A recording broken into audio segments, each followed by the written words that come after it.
Today we will talk about a topic that I could be speaking about for a very long time, so perhaps we will speak more than half an hour, yes, maybe more. If you have more questions about it, perhaps we can speak more, so we will see how things develop. Good? Okay. Good. So the topic, as you could see, things we love about Russia, so I will start to talk about that, and I will advise some kind of literature you may read in English about your own country. Yes, for many of you it's sometimes a surprise that foreigners want to come back or want to come or visit or even live in Russia, but I am convinced that is actually not like that, that there is actually a lot to do, to learn, even if you don't live in the main cities of the countries. So I found quite challenging living here in Kiev, and I use it as an opportunity to develop myself. So really glad that I decided to take this decision a long time ago. Good. So one of the things I realized that people like from here, I mean foreigners, is that there is a huge variety of landscapes, of peoples, on spaces. Yes.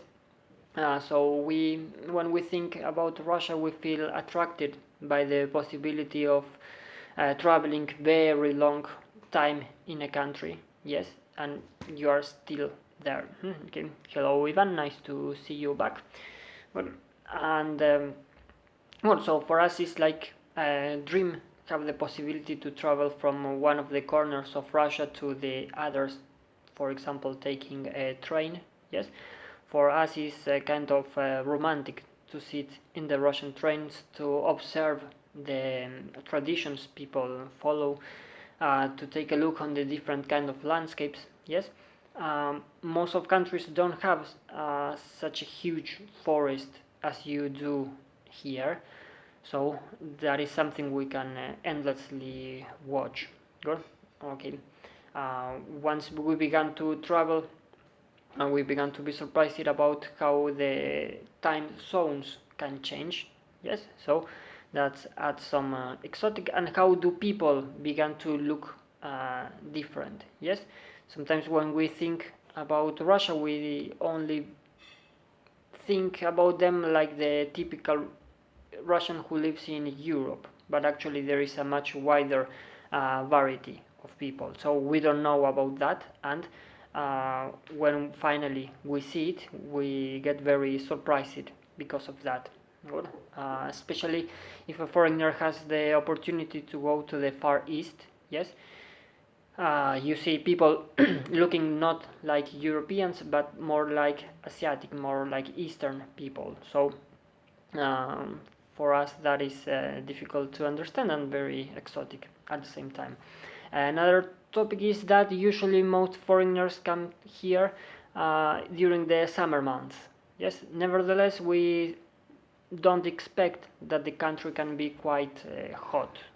Good. So my first experience in Russia was at the end of May. Yes, so when I came back, most of my friends asked me, okay, was it freezing there as they say? I said no, actually it was quite the opposite. Good. So that can be one of the surprises we may have because of that. Good. Okay. Hello, Nika. And good. So that according to the geography of the country, we also hello, Igor. Nice to see you. Unfortunately today not Spanish but English. Good. So that is one of the things we really admire about Russia. Okay, the huge variety of places. Good. One of the most popular places abroad, or that we associate more with Russia, is Baikal Lake, for example. Good. So for many of us abroad, is a kind of dream to arrive there. Good. Okay. So that's the first thing about spaces, geography, and so on. What I think, if you live in Russia, you have a good chance to get to very unusual places. So maybe you don't realize by living here, but actually when most of people in other countries travel, they most of times do it in big cities. Yes, and here you have big spaces and you just can go. Good. Okay. One of the other things that we feel attracted is the Russian culture. Yes. So, for example, Russian Mariinsky theater or Bolshoi theater, yes, are very popular abroad. Yes, and we really know the talent these people have.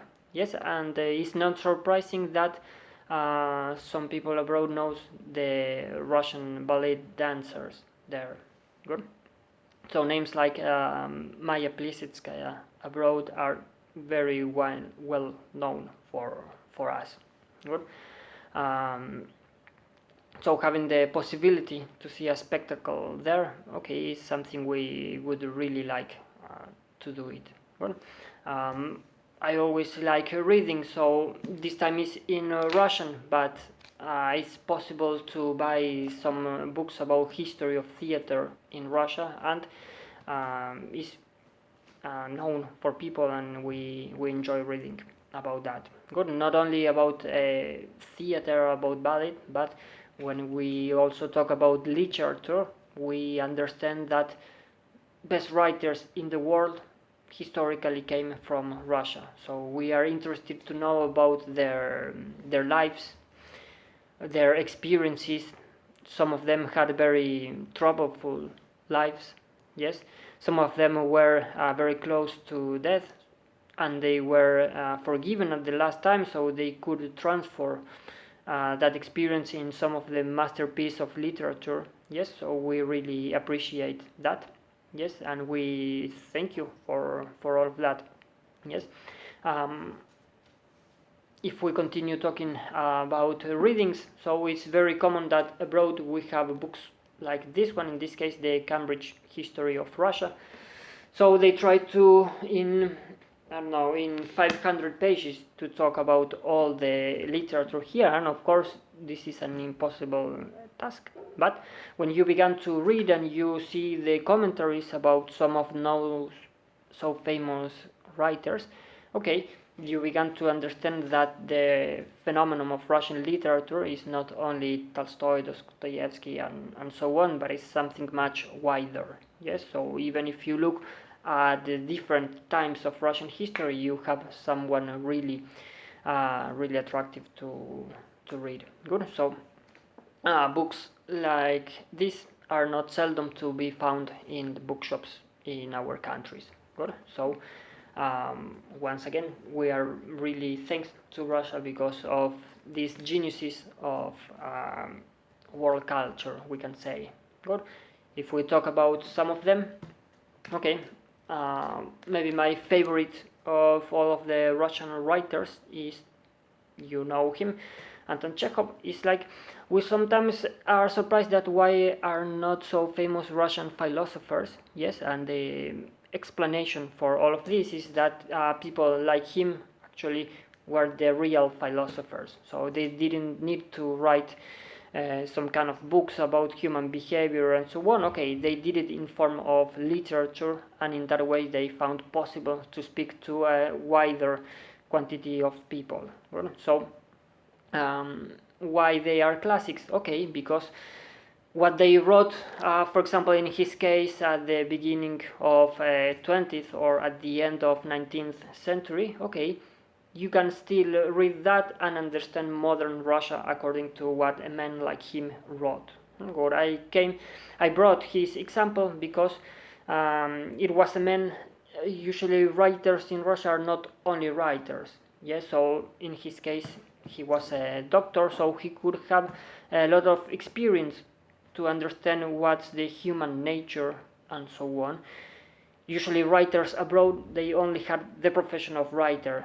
Yes, but these people mixed the time writing and the time just living their life. So maybe because of that, the result of their works are much better, let's say, in my opinion. Well, and what I really enjoy is that Russian literature is not something of the past.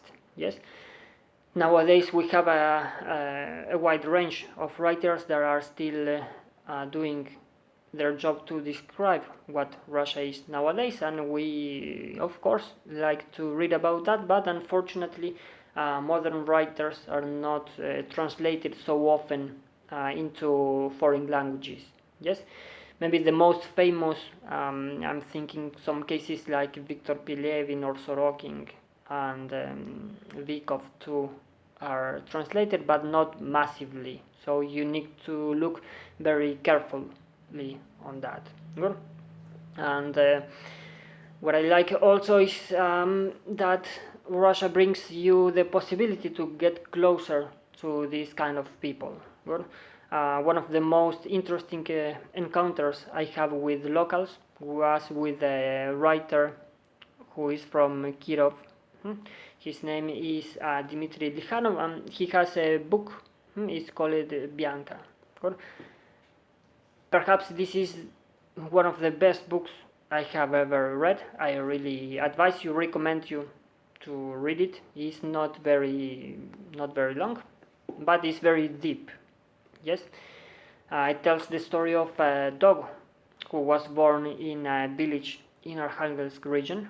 Yes, and well, life is not a fairy tale there, to be a bit soft. So we experience this dog's life according to the different moments of the year and to the different stages in her life. Yes, so it can be really sad, but you can have a very accurate idea about what life actually is for a big quantity of people in Russia, especially in the regions. And most, or the best for me, is that this guy is actually from Kirov.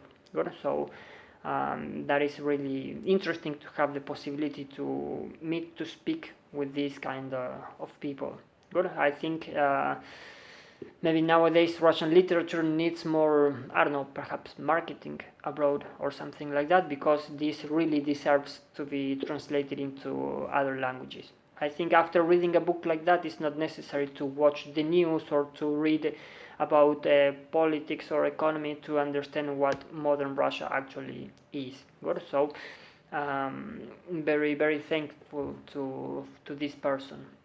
Good. Another thing that we really like about here is that having a meeting with these kind of people can happen more often than if you live abroad. Yes.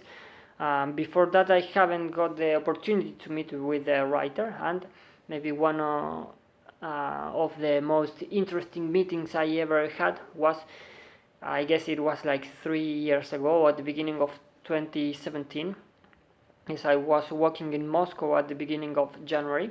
Yes, and just by checking the social networks, I found out that it was going to be a conference of a cosmonaut in one of the biggest bookshops in the capital. So I had the free time to do it, so of course I joined it. Yes, and I had the possibility to shake hands with this guy. I don't know if you know it. His name is Sergei Rysansky. Yes, he's a cosmonaut. He was in the International Space Station. He spent there like, I don't know, several months, and not only once, if I'm not mistaken. So in that meeting we had the possibility to take a look. Okay, he was promoting his book about pictures of the land from the cosmos. Yes, and we had the opportunity to ask him questions, and after that we could get close to him and get his autograph. Yes, so if I wouldn't be living here in Russia, I think I would never have such an opportunity. So this was a very unforgettable moment. Have the opportunity to shake hands with a cosmonaut. Good. So really nice for that. Good. Okay. We didn't mention painters, but of course all of them, or some of them, we can say, are famous, but unfortunately not as much as the writers. Good. Another thing that calls our attention as a foreigners can be the Russian history. Yes, for us, Russian history is overcrowded with characters that can be very, I don't know, very wild sometimes if we think about Ivan the Terrible. Yes, maybe in other places governors didn't enjoy such a big power as here, so they were not able to do as much as they did it here. So maybe there wasn't people with the quantity of power that Peter the Great enjoyed. Good. So because of that, they could accomplish bigger tasks than rulers in other places in Europe, let's say, or anywhere else. Good. So we really want to know about them. Yes. Another thing that also calls our attention is the past of communism of Russia. So actually life was quite different for the rest of us abroad. So when we find something like that, we really want to understand what happened here. Yes, so that is a topic that we can read about when we go to the bookshops in our countries. So even Russia's researchers or scholars go to foreign universities to teach about that, and it's not seldom that we can go to the bookshops, yes, and find books. So this case is the author Vladislav Subok is about a professor who teaches abroad, and he wants to tell us about the Russian intelligentsia. Yes, so that is one of the best words that English language took from Russian. Yes, so it's really nice to see what was life for this kind of people back then in the 50s, in the 60s, the hopes they had, the fear, how they wanted to improve the country where they were living. Yes, how honest they were, how naive sometimes, because they thought that some changes could be possible to apply, but once they were ready for that, okay, they understood that it's not so simple a political change. Good. So very amazing facts. You can read opinions, analysis of Russian society back then. So we are really interested to read about that. Good. Okay. So that and when we talk also about usual people, yes, one of the features of people here is that they don't like to stay at home. Yes, so nowadays it's a problem for most of them to stay at home, to follow the quarantine and so on, because actually Russians don't like doing that. For me it was a big surprise to see that there are so many musicians here, or at least people who attended to musical schools. So it's not an unusual skill here to know how to play the violin or to play the piano and so on. So if you go to other countries, okay, that will be much more difficult to find such skills there. Good. Well, so that is one of the things that calls our attention, and of course we really enjoy when we have the possibility to meet with that kind of people. Good. Sometimes people worked in different places, yes, or had different unusual professions for us, so we really want to get in touch with that kind of people too. Well, so having a conversation here can be much interesting than when we have the conversations with people in our countries. Yes, I agree that when you meet someone from other places, okay, you get to know to a reality that is unknown for you. That is why you understand that like better or more enjoyable than speaking with someone that you can meet every day. Good. So as okay, people's life here can be very rich, so we really want to know about their daily routines and so on. Okay, another characteristic or another sphere of life that we really like when we talk about Russia is the architecture. Yes. Many of us, when we think about Russian architecture, we understand the typical block of flats from the Soviet period.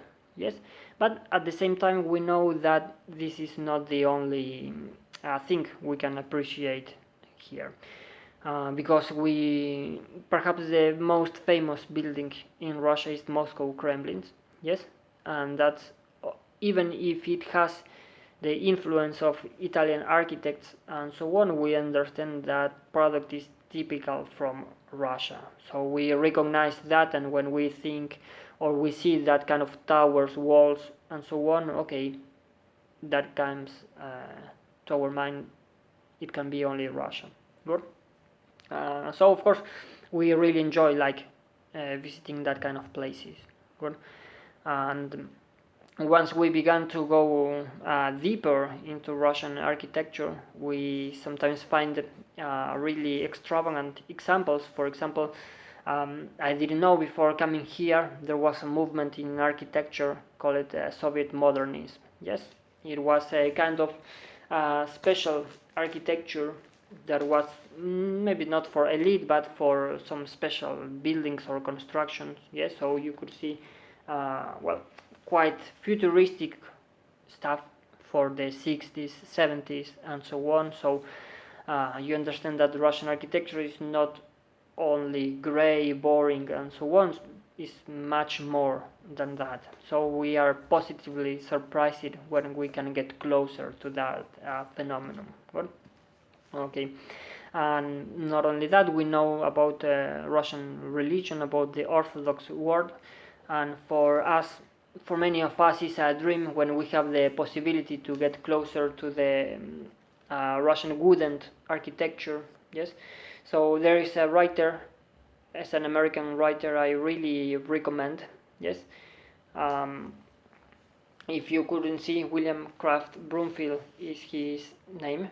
Yes, and he has the occupation of he's a teacher in a university in the United States, and he traveled a lot by Russia, and he photographed a lot of these monuments of architecture. And because of that, for a very long time, from the 70s till nowadays, and he studies that phenomenon, and we can read his books about that. And he's not the only one doing that. So books that tell us about architecture in the Russian regions, are things we can also find in our places.